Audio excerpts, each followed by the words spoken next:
తెలంగాణ రైతుల్ని మోసం చేసిండ్రు, ఇచ్చిన మాట తప్పిండ్రు. 2 లక్షల రుణమాఫీ ఏదైతే చెప్పిండ్రో వాళ్ళు ఈరోజు అన్ని కండిషన్లు పెట్టి మమ అని అనిపించేటటువంటి కార్యక్రమాన్ని చేస్తున్నారు. ఈరోజు రేషన్ కార్డు ఉండాలనేటటువంటి ఒక నిబంధన పెట్టినట్టు మనం చూస్తూ ఉన్నాం. అంటే ఈరోజు వాళ్ళు ఎన్నికల ముందు ఇచ్చిన హామీ ఏంది, ఇన్ని కండిషన్స్ ఈరోజు రైతు రుణమాఫీకి ఎందుకు? ఇచ్చిన హామీని నెరవేర్చుకోవడానికి ఆగస్టు 15 అన్నారు. ఆగస్టు 15 రోజు లోపల ఇన్ని కండిషన్లు పెట్టి దాన్ని మొత్తం ఎన్ని తక్కువ అయితే, ఎంతమంది రైతులను తక్కువ చేస్తే, ఎన్ని ఎకరాలు తగ్గిస్తే అంతటటువంటి తగ్గించుకునేటటువంటి ప్రయత్నాన్ని చేస్తున్నారు తప్ప ఈరోజు ఇన్ని నియోజకవర్గాలు తిరిగి జిల్లా తిరిగి రైతుల యొక్క సమావేశాలు ఏర్పాటు చేసి సూచనలు సలహాలు, మరి హామీ ఇచ్చే ముందు కూడా అటువంటి సలహాలు సూచనలు తీసుకోవాల్సి ఉండే. వీళ్ళు ఏనాడైతే హామీ ఇచ్చిండ్రో ఎలక్షన్ల ముందు వరంగల్లో ఏదైతే వాళ్ళు రైతుల కోసం ఆనాడు డిక్లరేషన్ అని చెప్పి చేసిండ్రో, మరి ఆ రోజు ఎందుకు వీళ్ళు అందరి యొక్క అభిప్రాయం తీసుకొని ఒక మీటింగ్ ఏర్పాటు చేసి దీన్ని అనౌన్స్ చేయలేదు? డిక్లరేషన్ అని చెప్పి బ్రహ్మాండంగా డిక్లరేషన్ చేసి ఈరోజేమో దానికి నిబంధనలు పెట్టడం లోపల వీళ్ళు 100% తెలంగాణ రైతులని రైతు రుణమాఫీ చేయకుండా మోసం చేసిండ్రు. నిబంధనల పేరిట ఈ యొక్క రైతు రుణమాఫీ పథకాన్ని తుంగలో దొక్కేటటువంటి ప్రయత్నం చేస్తున్నారు. ఇచ్చిన మాట తప్పినటువంటి పార్టీ కాంగ్రెస్ పార్టీ. ఈరోజు అసలు నిబంధనలని ఈరోజు కొత్తగా జిల్లాకు పోయి సూచనలు ఏంది, సలహాలు ఏంది, మీటింగ్లు ఏంది? ఎన్నికల ముందు ప్రతి ఒక్కరికి రుణమాఫీ వర్తిస్తుందని చెప్పి 2018 తర్వాత వర్తిస్తుందని, అంతకుముందు ఉన్నవాళ్ళు రుణమాఫీ ఉన్నవాళ్ళు అంతవరకు ఉన్నటువంటి రైతుల ఏదైతే బ్యాంకులో లోన్స్ వాటికి వర్తించదని, ఏంటి కండిషన్లు ఎందుకు? ఈరోజు ఎందుకోసం ఈ కండిషన్లు పెడుతున్నది?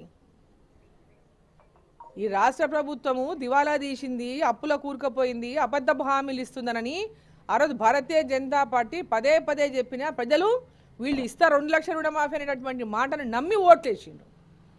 ప్రజల్ని ఈరోజు ఓట్లు వేయించుకొని మోసం చేస్తూ ఉంది కాంగ్రెస్ పార్టీ. ఓట్లకు ముందు ఒక మాట, ఓట్లతో గెలిచిన తర్వాత ఇంకొక మాట. ఇప్పటిదాకా ఇచ్చిన ఏ ఒక్క హామీని మేము ఆర్టీసీ బస్సులో మహిళలను ఎక్కించిన, అది తప్ప ఇంకేమైనా జరిగిందా? ఆర్టీసీ బస్సుల్లో ఎక్కుతున్నటువంటి మహిళలు కూడా సంతోషంగా లేరు. ఇవాళ ఆ బస్సులు సమయానికి రావని, గంటల తరబడి వేచి చూసిన బస్సులను తగ్గించేసిందని,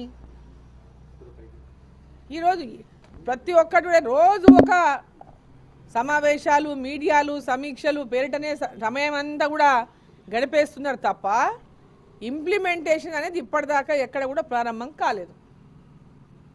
ఏది ఇంప్లిమెంట్, ఏ పథకాన్ని వాళ్ళు ఇచ్చినా, ఏ ఒక్క హామీ 6 గ్యారంటీల్లో బస్సు ఎక్కించిన మంది తప్పితే ఇప్పటిదాకా ఎక్కడ ఇండ్లు ప్రారంభం కాలేదు, ఇండ్ల నిర్మాణం ప్రారంభం కాలేదు, ఇండ్ల శాంక్షన్ ప్రారంభం కాలేదు. వాటికి నియమ నిబంధనలు ఇప్పటిదాకా ఇంకా తయారు చేస్తూనే ఉన్నారు.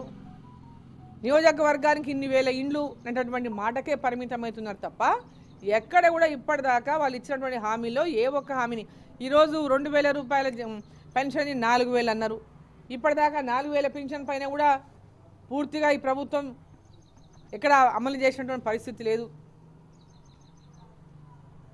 ఇట్లా కేవలం మాటల గారడీతోనే ఈరోజు ప్రజల్ని రేవంత్ రెడ్డి గారు, ఈరోజు ఉన్నట్టు కాంగ్రెస్ ప్రభుత్వము తెలంగాణ ప్రజల్ని మోసం చేస్తూ ఉంది. ఇచ్చిన మాట నిలబెట్టుకోవాలి. ఆ రోజు ఏదైతే 2 లక్షల రుణమాఫీ అనేటటువంటి మాట చెప్పి ఓట్లు వేయించుకున్నారో, ప్రతి రైతుకు అనేటటువంటి మాట మాట్లాడినరో, ఆ రోజు భారతీయ జనతా పార్టీ పక్కాగా చెప్పింది రైతులకు ఏ విధంగా రుణమాఫీ చేస్తామనేటటువంటి విషయంలో కానీ, అదేవిధంగా వాళ్లకు ధాన్యం విషయంలో, వారికి బోనస్ విషయంలో కానీ, గిట్టుబాటు ధర విషయం ఒక స్పష్టమైనటువంటి హామీ ఇచ్చినాం. వీళ్ళంతా ఏదైనా మొత్తం ఓట్ల కోసమే హామీలు ఇచ్చినటువంటి party Congress party, TRS party అన్నాడు. ఓట్ల కోసమే అనేకమైనటువంటి అడ్డగోలుగా హామీలు ఇచ్చి ప్రజలతో ఓట్లు వేయించుకొని అధికారంలోకి వచ్చి ఈరోజు నిబంధనలు అనుకుంటా, తాత్సారం చేసుకుంటా, సమయాన్ని వృధా చేసుకుంటా, ఇప్పటికే రైతులకు వర్షాలు పడుతున్నాయి, ఈ పాటికే రుణమాఫీ అయిపోవాలి, రైతులకు కొత్తగా 15,000 రూపాయలు ఇవ్వాలి. ఇప్పటిదాకా వాటికి ఎక్కడ కూడా ప్రారంభం కాలేదు. ఇంకా రైతుల పక్షాన మేము డిమాండ్ చేస్తూ ఉన్నాం. భారతీయ జనతా పార్టీ తరఫున కాంగ్రెస్ పార్టీ ఏ విధమైనటువంటి హామీ ఎన్నికల ముందు ఇచ్చిందో నిబంధనలు లేకుండా రైతులకు అందరికీ రుణమాఫీ చేస్తామని 2 లక్షల రూపాయల రుణమాఫీ చేస్తామని చెప్పిండ్రు. రైతులందరికీ 2 లక్షల రుణమాఫీ చేయాలి ఆగస్టు 15 లోపల. అప్పుడే మీరు మాట నిలబెట్టుకున్నట్టు. మాట తప్పినటువంటి కాంగ్రెస్ ప్రభుత్వం మాట తప్పకుండా ఇచ్చిన మాట నిలబెట్టుకోవాలని చెప్పి నేను డిమాండ్ చేస్తున్నాను. ఖచ్చితంగా రైతుల పక్షాన ఈ ప్రభుత్వాన్ని నిలదీస్తాము. ఈ రేషన్ కార్డులు అనుకుంటా ఆ నిబంధన ఈ నిబంధన పెట్టి ఎంతమంది రైతులను రుణమాఫీ నుంచి తప్పించాలనేటటువంటి ప్రయత్నమే చేస్తుంది ఈ ప్రభుత్వం. ఎంతమంది రైతులను తగ్గిస్తే అంత బడ్జెట్ వీళ్ళకి తగ్గుతుంది, ఈ భూమి అమ్మిన పైసలు దానికి సరిపెట్టాలనేటటువంటి ప్రయత్నం చేస్తుంది. ఏదో అప్పులు దాన్ని తీసుకొచ్చుకొని పథకాలకు పెట్టేసి ఏదో లోకల్ బాడీస్ లోపల ఏదో రకంగా మళ్ళీ మోసం చేసి లోకల్ బాడీస్ అని గెలుచుకునేటటువంటి ప్రయత్నం చేస్తుంది. సో ప్రజలందరినీ రైతుల పక్షాన భారతీయ జనతా పార్టీ పూర్తిగా రైతులకు అండగా ఉంటుంది.